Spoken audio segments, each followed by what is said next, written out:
Welcome back to the Commissioner's Corner for May of 2018. Again, I'm your host, Scott Vargo, and I'm joined by Dan Gibbs and Thomas Davidson, your commissioners. Dan's going to start us off on this topic. We're going to talk a little bit about e-bikes. So big issue in a lot of communities around Colorado. Dan, you want to talk about the state change that sort of has spurred this conversation?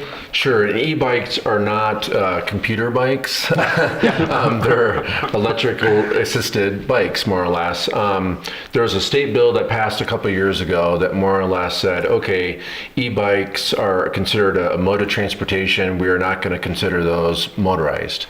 And then there are various different federal components. The U.S. Forest Service and views it as motorized, but the U.S. Department of Transportation does not view it as motorized. And so we have been in this kind of limbo to figure out, okay, where should the county move forward on e-bikes? So we know that folks are using it on the rec pass system, and people feel quite strongly for and against. Yeah. And Thomas, what are we doing now? Well, yeah. So the thing that's challenging for us is so many of our rec paths are on Forest Service land, and so we had to get permits from the Forest Service in order to build those pathways there in the first place. Those permits describe the use as non-motorized, and the USDA considers an e-bike a motorized device, regardless of the state law that says, well, for these small motors on electric bicycles, we'll consider them non-motorized. Although another part of the federal government probably would say, oh, if you're ADA and you're using that e-bike as a mode of transportation, then you might be covered under the ADA, and then you could sue us if we didn't allow you to use your e-bike to get from one point to another. Yeah. And I think it's the Department of Commerce or something along those lines that also doesn't define it as motorized. So there's a whole lot of different federal and state and then local regulation. Washington, D.C. is not being helpful. So in any case, we're moving forward with the Forest Service to discuss what kind of a amendment might we seek to our permits for our recreational pathways that are on Forest Service land, so that we could then follow up with some rules with regards to what kind of e-bikes would we allow. There are several different classes as defined by the state. So the state has defined Class 1, Class 2, and Class 3 bikes. I think that's a classification system that's used nationwide too, right? Correct. Yep. So a Class 1 e-bike requires you to be pedaling, right, in order for the electric motor to provide any assistance. So that's Class 1. Class 2 bikes have a throttle. You could just sit there on the seat, use the throttle, and not move your legs at all. And it operates more like, I guess, just an electric powered. It's like a snowmobile almost. Yeah, conveyance. Class 3 bikes are even faster. We're not really looking at those as appropriate on our recreational pathway system. And those Class 3 are still under state law defined as motorized. So Class 1 and Class 2 are the two that they have defined now as non-motorized. Even though they have motors. Yes, correct. But in any case, so we know that it takes at least a year to get through a process with the Forest Service, right? And so we've started that process. The Forest Service really isn't sure yet how they'll view this, whether it has to go through NEPA, right? But they could make a decision that they could do a FONSI and say, what does it stand for? No significant impact, right? Finding of no significant impact, FONSI. Or they could decide, oh no, there's an analysis that's needed, and then we have to see where we go with regards to what that analysis would entail and what kind of consultants it would take to do that analysis and all the rest. It was interesting, the conversation that we had recently with the Forest Service, where we talked about this and talked to them about the fact that we were likely to put something forward with regards to the special use permit. And they sort of looked at one another questioning, well, what will they actually be analyzing? Right. And a lot of it came down to public input. And so the county has gone through a large public process to try to get feedback about this. There were over 1,000 respondents to the survey. We've talked about that on air before. There were a lot of people that attended an open house. And at the end of the day, those supporters of e-bikes outnumbered the opponents of e-bikes. It was probably around, I think about 57% that encouraged at least some limited use of e-bikes versus about 40% that were opposed altogether to e-bikes. So some heightened support for them, but I suspect that that's what the Forest Service will be doing a lot of work on, is trying to engage the public and get feedback and input about the use or prohibition, continued prohibition on the rec path. Sounded like they were going to talk with other forests that have had similar sorts of situations, right? And see what other forests are deciding to do with this.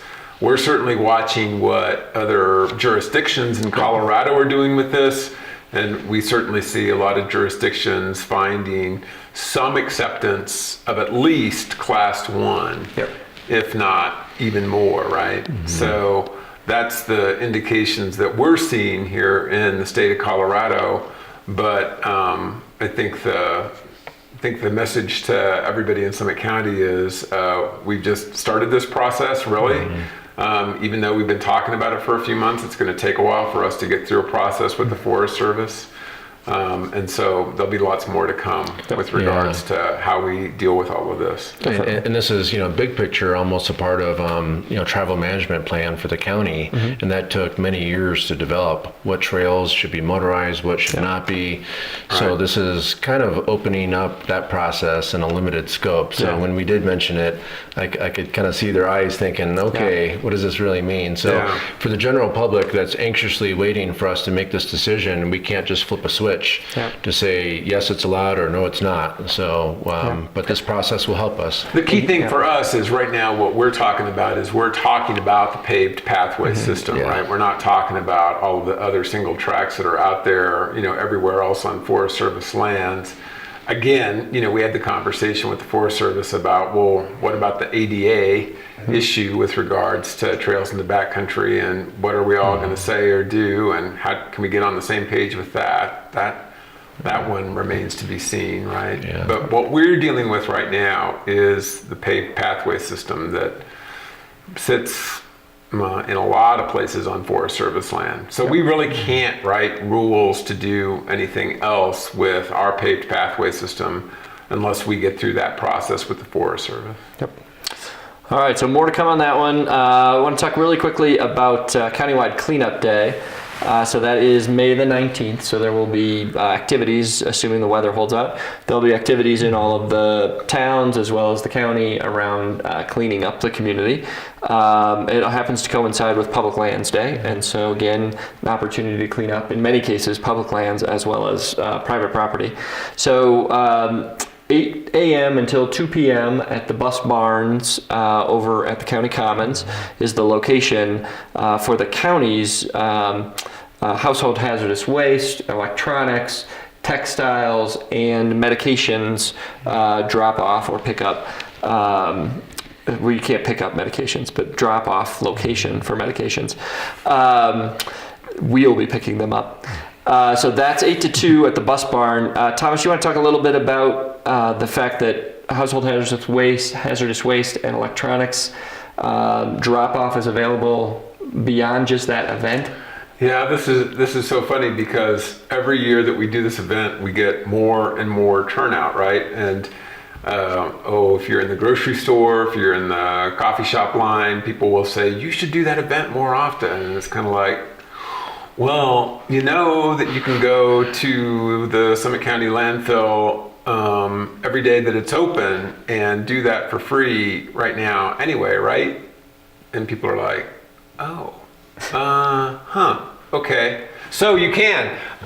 We're open Monday through Saturday. At least Monday through Friday, Saturday. At least Monday through Friday. Shorter hours, I believe, on Saturday. Yeah, but you can go to the landfill any day of the year and do this for free if you want to. But if you like the social community aspects of coming to the bus barn, and There might be some donuts there, right, or something? there might be some refreshments or something. Certainly, we love parties, so what the heck, right?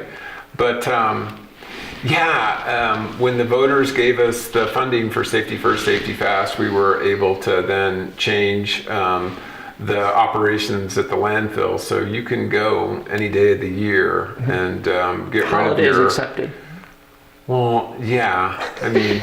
Major It's holidays. the day after Christmas that you have to get rid of all the old That's right. electronics, right? So, in any case, go up to the Summit County landfill. They're really friendly. Aaron, his whole crew is really friendly. They'll take care of you any day that they're open and there, which is at least Monday through Friday, 7 to 4, and maybe Saturday. Maybe all 7 to day, 4 as well on Saturday. Or maybe Saturday during the day. We're not quite sure. But Julie Suter, you can't tell me I've lied on camera now because I waffled on it. That's wonderful. All right, the other piece of that, so in terms of medication drop-off at the big event on the 19th, there are also some year-round options with regards to medication drop-off.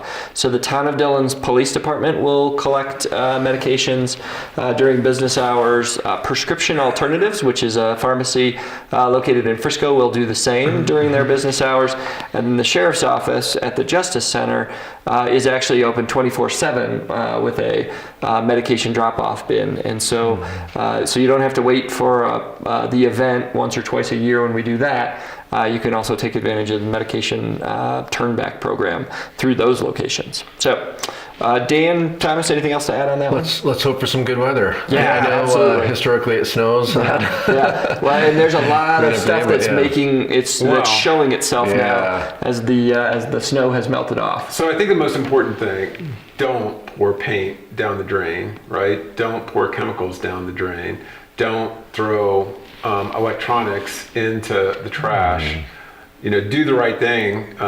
It's free now, right? To do the right thing with these contaminants, and that's what we really hope you will do, so that Summit County stays clean and free from pollution. So, absolutely. All right, we're gonna take a quick break. We'll come back for our last segment.